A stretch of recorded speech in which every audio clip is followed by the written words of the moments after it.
il est une chose d'avoir ces premiers résultats. Une autre sera que les agences réglementaires, le EMA pour la France, pour l'Europe, puissent avoir toutes les données et permettre de donner des autorisations pour ce premier vaccin, qui est le vaccin de Pfizer et BioNTech, en fonction des données qui vont être dans le dossier. Donc, qui vont comporter bien sûr les données qui ont été communiquées, mais également des données très détaillées sur la sécurité. Et en fonction de ces données, le vaccin va être ou non autorisé. Et est-ce qu'on aura assez de recul ? Parce que par exemple, sur les effets secondaires, on n'en sait rien en fait. Pour les effets indésirables, donc ce qui a été demandé, c'est d'avoir au minimum 2 mois de recul en médiane, c'est-à-dire la durée médiane de suivi des participants dans ces essais.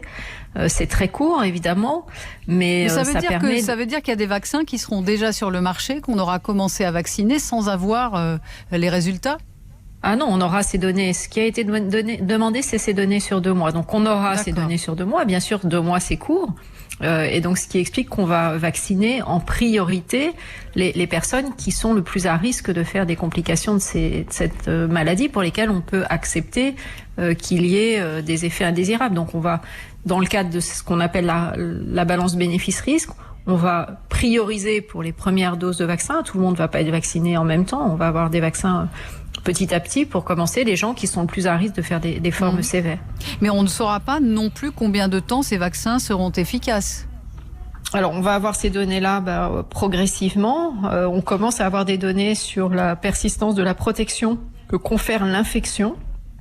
Et donc on sait maintenant que probablement que on est protégé plus longtemps que ce qu'on pouvait penser avec une première infection. Donc de la même façon, on va avoir les données sur la protection conférée par le vaccin au fur et à mesure. C'est pas parce que le vaccin va être autorisé qu'on va commencer à l'administrer, qu'on va arrêter toute surveillance. Il y a bien évidemment, en même temps que la vaccination va se mettre en place, une surveillance extrêmement soigneuse qui va se mettre en place à la fois sur les aspects de sécurité et sur les aspects d'efficacité de la vaccination.